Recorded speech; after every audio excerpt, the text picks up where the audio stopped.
What's going on, guys? This is your boy Trillionaire Mac. Welcome back to another video. Hope you guys are doing well out there. I know I have not been uploading quite as much as I used to upload. All right, I've been slightly busy on this end, but no worries. Here is a trade that I took this morning for you guys to look over to backtest. With that being said, if you enjoy the content within this YouTube channel, feel free to leave a like, feel free to subscribe to the YouTube channel, hit that bell notification icon to be updated whenever I upload a new video. Sit back, relax, and let's get into it. All right, so this trade right here is going to be based on the M15 time frame. All right, it was an intraday trade. I'm going to stay on the M15 since it was an intraday trade, and it was very meticulous.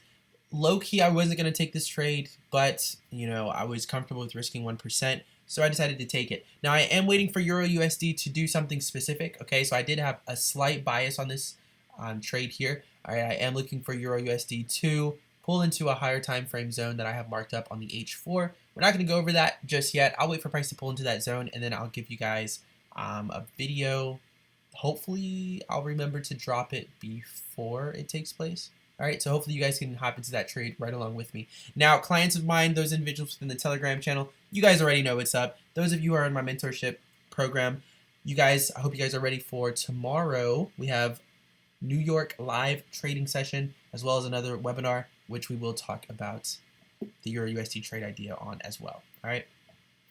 So back to the topic at hand. So here we can see that we have a clear demand zone where demand comes to the market that is responsible for taking out this structural piece here with this nice move to the upside. All right. Now I'm not looking to necessarily just wait for price to tap into this and then take a trade. All right. That's not what I'm looking for. But price taps into this region here. Okay. We get what I like to consider a change of momentum within the market. Essentially, that's what we can see here. Okay, we run on this low here, and we take out this high here, and then price returns back to the point of interest, which is here. So we can see that price does indeed fail the supply. All right, it barely closes above, but it still does.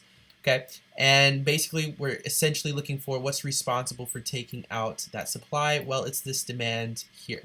Okay, so essentially, go on the 1 minute time frame. Okay, and I'm waiting to see how price reacts once it taps back into this region here. And as you guys can see, we did close bullish above this region here. Okay, so price comes back down to this region. All right, and you're simply going to look for certain confluences. All right, so we can see that price pulls to the downside. We have a mitigation with this region here. Okay, that is an order block that was responsible for this break here. So we pull to the downside here and we mitigate this region here. Okay, we swept this liquidity resting here, and then we break structure to the upside. All right, so demand comes into the market, of course, at this point here. Now you could, cover this low here. Okay, some of my students, that's what you all did. So you all were able to get a 12. Oh wow. So where did 12 come from? Oh, maybe 1 pip. 1.2. It's not bad. That's not bad, right? But you guys could have definitely lowered this to around 1 pip of risk.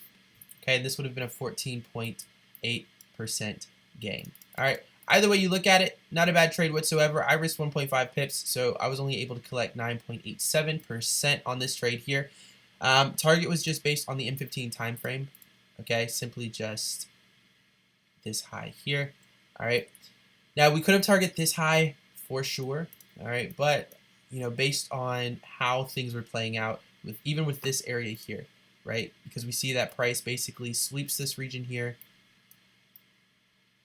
pull to the downside, price trades back into this region, and we probably have some type of entry here for a sell.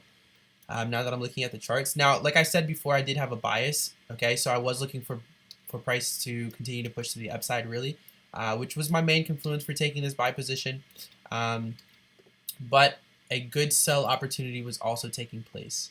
All right, so that's something that we can't really ignore.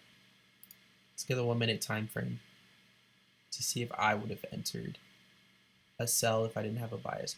No, I wouldn't have even entered. Yeah, no entry, actually. Oh well. Yeah, so not a bad trade at all, though, right? Those are basically my confluences. All right. A lot of you guys ask me, do I like to focus on market structure more, liquidity more? I'm definitely more of a structure individual. Liquidity is something that I use as confluence. Supply and demand is something that I use, to figure out who's in control. But structure is something that I use in order to understand where the market is going, where it wants to go. Um, so structure in my eyes is what's most important. It's just me personally.